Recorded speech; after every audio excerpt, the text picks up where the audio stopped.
로마 시대 일반적인 사람들에 비해서 기독교인의 삶은 완전히 달랐습니다. 그래서 이 기독교인의 삶이 이 로마 사람이 볼 때는 저 사람들은 외국인처럼 보였다는, 이상하다는 거예요. 가치관도 다르고 행동하는 것도 다르기 때문에 이상하다고 생각하고 예수 믿는 사람이 가는 곳곳마다 예수 믿는 사람을 핍박하고 환난을 주게 되었다는 걸 보게 됩니다. 그래서 오늘 본문에 이 땅에서 사는 믿음의 사람의 삶은 외국인과 같다. 그 다음에 보면 나그네라고 얘기를 하고 있습니다. 이 나그네라는 헬라어는 파라피데모이라는 단어를 쓰는데 쉽게 말하면 임시로 거주하는 사람이라는 뜻이죠. 잠시 왔다가 텐트 치고 살다가 또 가야 되는 그런 존재. 세상에서 임시로 거주하고 본래 가야 될 목적지가 있기 때문에 자기는 나그네로 사는 삶을 얘기합니다. 자, 본문 들어가서 아브라함 얘기를 한번 생각해 보겠습니다. 아브라함의 고향은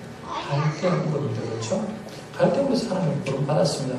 너 본토 친척 아비 집을 떠나서 내가 너희 지시할 땅으로 가라라고 해서 갈대아우르를 떠나서 하란으로 머무르고 있다가 75세 하나님의 부름을 받고 가나안 땅으로 왔습니다.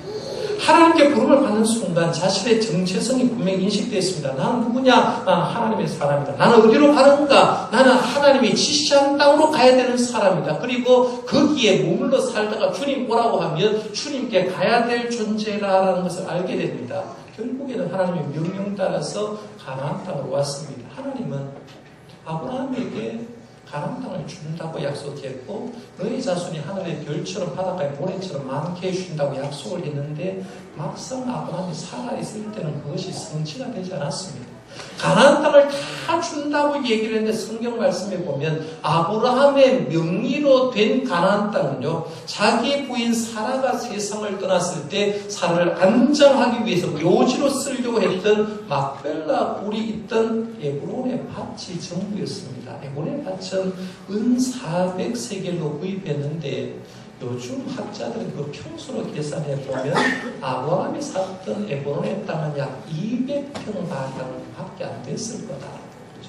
가나안 땅이 전체가 줄 줄 알았는데 하나님은 200평의 작은 땅을 줬다는 겁니다. 그렇지만 아브라함은 가나안 땅에서 삶을 불평하고 원망하지 않았습니다. 힘들다고 고향 갈 생각을 하지 않았다는 거죠. 이유는 뭐냐면 내가 가야 될 최종 목적지는 자기 고향이 아니라 천국이 목적지임을 알았기 때문에 그렇다는 거예요. 오늘 본문 말씀에 보면 본향이라는 단어가 6번 나오는데 의미를 좀 정리해 볼 필요가 있습니다. 15절 말씀 한번 가보세요. 거기에 보면 그들이 나온 바 본향을 생각하였더라면 돌아갈 기회가 있었으려니와 해주. 여기에 보면 본향이라는 단어가 나오는데 이 본향은 육신의 고향을 얘기합니다. 안동이다, 대구다, 서울이다. 내가 출생 지역을 얘기할 때 그 육신의 고향을 본향이라고 얘기한 거죠. 그래서 나온 바 본향을 생각하였더라면 돌아갈 기회가 있었으려니와 했고요. 16절 상반절에 보면 그들이 이제는 더 나은 본향을 사모하니 곧 하늘에 있는 것이라 하고 있는데 여기에서 더 나은 본향은 하늘에 있는 것, 곧 천국을 얘기했다는 거죠. 한번 생각해 보세요. 믿음의 선배들도 세상에 살 때 외국인과 나그네로 살면서 힘들 때 고향 생각나지 않겠습니까? 왜 그렇잖아요. 금년도 추석이 예년보다 좀 늦어서 고향길이 만만치 않았다라고 얘기가 나오고요. 금년은 다른보다 늦었기 때문에 훨씬 더 많은 사람이 귀향했는데 지난해보다 9% 가량이 늘어나서 약 3,199만 명이 이동했다. 그 중에 여러분이 포함된 분이 여러분 계실 겁니다. 왜 이렇게 사람은 고향을 찾아가고 싶어요? 고향에 가면 뭐가 있기 때문에 그럴까요? 고향에 가면 육신의 부모님이 계시기 때문에 그렇죠. 부모님 안 계시면 친척도 계시겠죠. 친척이 안 계시더라도 내 고향에 가면 어머니와 부모님과 흔적들 그리고 가족들이 함께 사랑을 나누던 사랑의 흔적이 있기 때문에 그 사랑의 흔적을 보는 순간 내 마음이 치유가 되기 때문에 고향에 가려고 하는 거죠. 길을 쓰고 고향에 가려고 하는 거예요. 그러니까 사람은 힘들면요 고향 생각이 납니다. 제 동기 목사님 중에 한 분이 신학교를 졸업하자마자 캐나다로 유학 떠난 목사님 계십니다. 저는 나이는 몇 살 어립니다만은 신학교를 졸업하자마자 캐나다 유학을 떠나서 거기서 석사과정 공부를 했는데 캐나다의 교회 현장이 우리 한국과 다르다는 겁니다. 시골 동네에 들어가면 교회는 �긋하게 굉장히 큰 교회가 있는데 교인이라고는 그냥 노인네들 한 20명, 30명 모여 있다는 겁니다. 젊은 목사님이 거기에 가서 보니까 너무 안타까워서 내가 사역을 하는데 누구를 위해서 사역해야 될까 생각하다가 한국 사람이 전혀 없는 곳, 백인들만 모여있는 연세 많은 어른들을 섬기기 위해서 그 시골교회를 섬기게 된 거죠. 이 30명의 노인을 섬기게 된 겁니다. 그렇게 해서 20년가량 섬기다가 원래 백인교회를 사임하고 아무런 준비 없이 한국으로 들어왔어요. 왜 한국으로 들어왔느냐 하면 두 가지 이유 때문에 하나는 아이들 정체성 때문에 들어왔습니다. 아이들이 처음에 어릴 때는요, 아무것도 모르다가 나중에 초등학교쯤 들어가고 이제 아이가 크다 보니까 피부색이 자기 혼자만 노란 걸 깨닫는 거죠. 자기만 노랗고 나머지 딸은 다 백인이더라는 거죠. 왜 자기들은 피부색이 이렇게 노란가? 그러니까 백인들이 무의식적으로 이 사람을 무시했을 것 아닙니까? 그리고 외부에서 문 밖에 나가면 자기들이 영어를 써야 되고 문 안에서는 부모님들이 한국어를 쓰라고 해서 집에만 들어오면 한국어를 써야 되는데 왜 우리가 문 밖에 나가서 영어를 써야 되고 문 안에 들어와서는 한국어를 써야 되는지 이해를 못한다는 거예요. 그래서 아이들이 이렇게 놔뒀다가 큰일 나겠다 싶어서 정체성의 혼란을 가져오는 그 아이들 교육을 위해서 한국으로 다시 들어왔습니다. 또 하나는 목사님 내외가 향수병에 걸려버리는 거죠.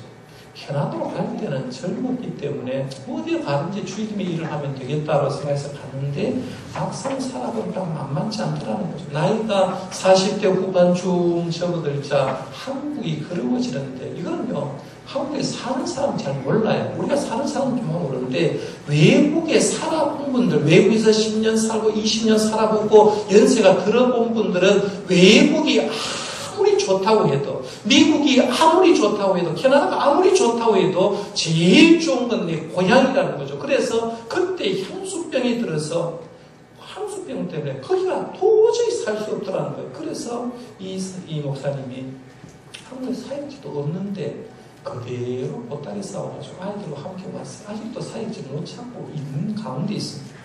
아브라함의 경우도 한번 생각해 보세요. 힘들고 어려울 때 왜 고향 가고 싶지 않았겠습니까? 자신의 고향은 갈대아 우르입니다. 문명의 발상지예요. 거기 가면 즐길 수 있는 것이 충분히 있었을 겁니다. 어린 시절 추억도 있었을 겁니다. 친척도 있었을 거예요. 거기 가면 자기가 위로함을 받을 때가 굉장히 많았는데 하지만 아브라함은 그 길로 가지 않았습니다. 이유는 뭐냐면 내가 어디서 왔고 어디로 가야 되는 존재인지 알았기 때문에 그렇다는 거예요. 그런 하나님께 부름을 받고 나는 하나님의 일을 하다가 천국 가야 될 존재라고 생각하고 그 현실의 어려움을 이겨나갔다는 겁니다. 오늘 말씀 16절 말씀 한번 보세요. 16절에 보면 그들이 이제는 더 나은 본향을 사모하니 곧 하늘에 있는 것이라. 이러므로 하나님이 그들의 하나님이라 일컬음을 받으심을 부끄러워하지 아니하시고 그들을 위하여 한 성을 예비하셨느니라 했는데요. 천국의 소망을 두고 산 아브라함은 결국에는 어디에 있다고 했어요? 하나님께서 예비하신 그 성에 하나님과 함께 살고 있다라고 하죠. 주님을 사모하고 본향을 사모하다가 결국은 하나님이 준비한 그 성에 살고 있다고 하는데요. 신약 성경에 보면 예수님이 비유하는 가운데 아브라함을 얘기한 적이 있죠. 누가복음 16장에 보면 부자와 나사로 비유 잘 알지 않습니까? 나사로가 부잣집 대문 앞에 앉아가지고 부잣집 상에 떨어진 부스러기만 먹고 사는 거지였지 않습니까? 그렇게 살다가 오면은 헌대로 가지고 살다가 이 사람이 부잣집 앞에 살다가 하나님께 부름받아 천국에 갔습니다. 나사로가 천국에 간 모습을 성경에는 이렇게 말하고 있습니다. 예수님이 비유로 말씀하는 거죠. 누가복음 16장 22절에 보면 이에 그 거지가 죽어 천사들에게 받들려 아브라함의 품에 들어가고 나사로가 천국 간 걸 예수님이 비유로 얘기할 때는 그 나사로가 죽어서 천사들에 받들려서 아브라함의 품에 갔다는 거죠. 아브라함이 지금 어디 있냐면 천국에 있고 천국에 오는 성도들을 환영하고 품에 안아주기 때문에 그렇게 묘사하는 거예요. 천국을 소망하고 살았던 아브라함은 그가 소망한 대로 천국에서 삶을 누리고 있다는 얘기입니다. 자, 그러면 오늘 이 문제를 우리가 한번 적용을 시켜보겠습니다. 오늘 우리들은 내가 누구이며 어디로 와서 어디로 가는가 정확하게 인식하고 있어야 됩니다. 그리고 그것을 아는 자답게 살고 있는가를 물어봐야 됩니다. 지난 금요일 새벽 기도에 제가 이런 말씀을 드렸어요. 오늘날 기독교인들 가운데는 천국에 대한 꿈, 천국에 대한 영광을 잃어버린 분들이 너무나 많다. 기독교인이라고 얘기하면서 천국에 대한 꿈과 영광을 망각한 채 살아가는 사람이 너무 많다. 예수 믿는 사람이 천국에 대해서 소망합니까? 라고 그러면 천국을 소망한다고 대답하는 사람이 줄어들었다는 거죠. 예수 믿는 사람도 가끔씩 이런 사람 많아요. 세상 사람이 이렇게 말을 하죠. 개똥밭에 굴러도 어디가 좋다고요? 이승이 좋다. 그러면 세상 사람이 이렇게 얘기합니다. 개똥밭에 굴러도 이승이 좋다는 건 세상 사람의 관점이에요. 왜? 세상 사람들은 죽음 이후의 삶을 인정하지 않기 때문에 그래요. 거기 가면 지옥 가기 때문에 이 세상이 개똥밭에 굴러도 이 세상이 좋다고 얘기하는데 이걸 예수 믿는 사람이 의식 없이 쓴다. 예수 믿는 사람들이 왜 그렇게 쓰는지 이유가 뭐냐면 기독교가 세속화되었기 때문에 그래요. 기독교 본질을 모르기 때문에 내가 어디서 와서 내가 어느 사람이고 어디로 가야 되는지 의식이 없이 믿기 때문에 그렇다는 겁니다. 성경에 나온 그 어떤 인물도요. 기독교 역사상 그 어떤 믿음의 선배들도 이런 표현은 전혀 사용하지 않았습니다. 물론 그들이 이 세상의 삶을 살면서 삶을 혐오하거나 부정적으로 보지는 않았습니다.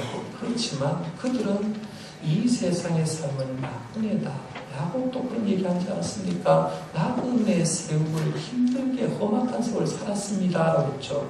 외국인의 삶을 살았다는 겁니다. 그러면서 이 세상에서 주어진 삶을 살면서 어떻게든지 나는 주님 기뻐하는 흔적을 남기려고 노력했습니다. 이건 아브라함부터 시작해서 사도 바울까지 다 그렇게 살았어요. 사도 바울 같은 경우도 그렇게 고백했죠. 갈라디아서 6장 17절에 보면 이후로는 누구든지 나를 괴롭게 하지 말라. 내가 네 몸에 예수의 흔적을 가졌노라 얘기했습니다.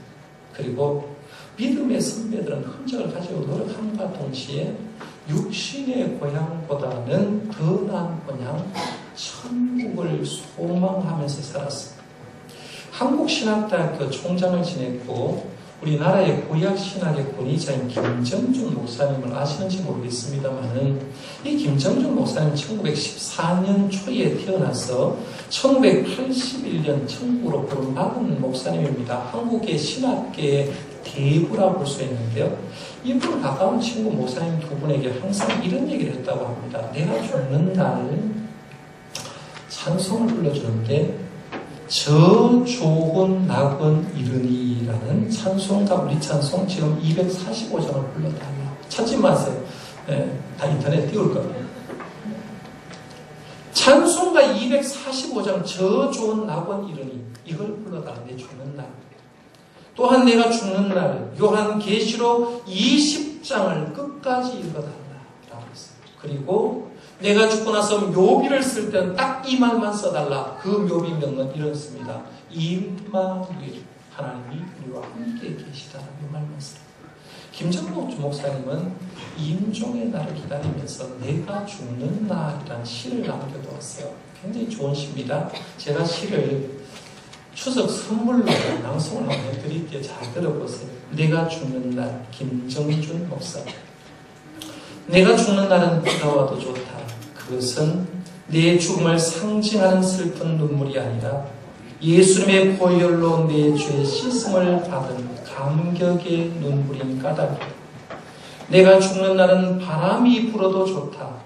그것은 내 모든 이 세상 시름을 없이 하고 하늘나라 올라가는 내 길을 준비함이라. 내가 죽는 그날은 눈이 부시도록 햇빛이 비추어도 좋다. 그것은 영광의 품에 안긴 광채를 보여줍니다. 내가 죽는 그 시간은 밤이 되어도 좋다. 캄캄한 하늘이 내 죽음이라면 거기 빛나는 별의 광채는 새 하늘에 옮겨진 내 눈동자이리라.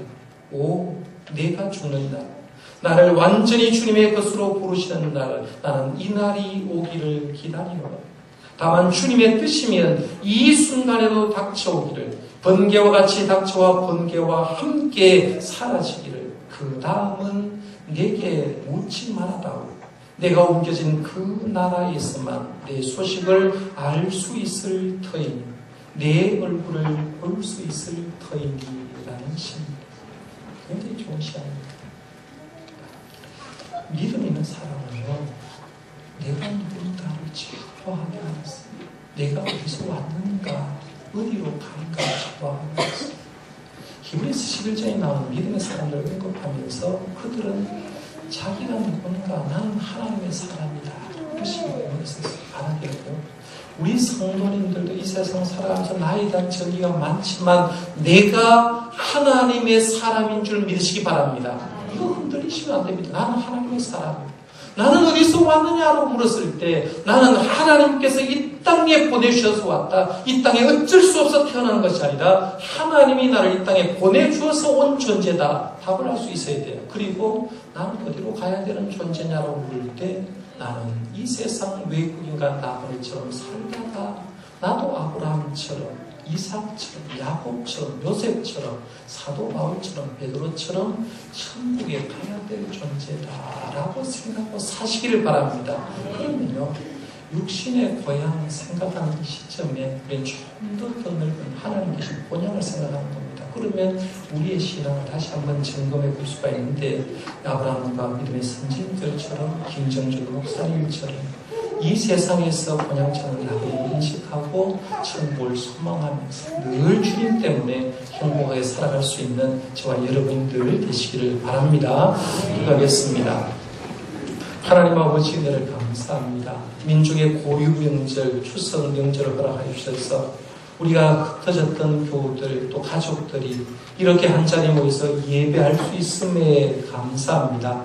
육신을 가진 우리들, 고향을 가진 우리들이 고향을 사모하는 것처럼 우리의 영적인 고향은 하나님 계신 천국임을 바로 알게 하시고, 내가 누구인지, 어디에서 와서 어디로 가야 되는 존재인지 분명히 대답하는 참된 지혜로운 삶을 살아갈 수 있도록 인도하여 주옵소서. 우리는 본향을 찾아가는 나그네의 삶을 살고 있습니다. 잠시 사는 세상이 천년 만년 사는 같지만 아버지, 우리는 이 세상을 천년 만년 살지 못하고 주님 오라고 하면 가야 될 존재입니다. 이 땅을 살아갈 때는 주님 기뻐하는 흔적들을 많이 남기게 하시고, 주님 오라 할 때 주님의 품에 안겨서 나사로처럼, 아브라함처럼 행복하게 천국의 삶을 누리는 저희들 되게 주님 도와주옵소서. 하나님의 전에 나온 식구들에게 믿음을 더하주셔서 믿음으로 승리하는 삶을 살 수 있도록 인도하여 주옵소서. 예수님 이름으로 기도드리옵나이다. 아멘.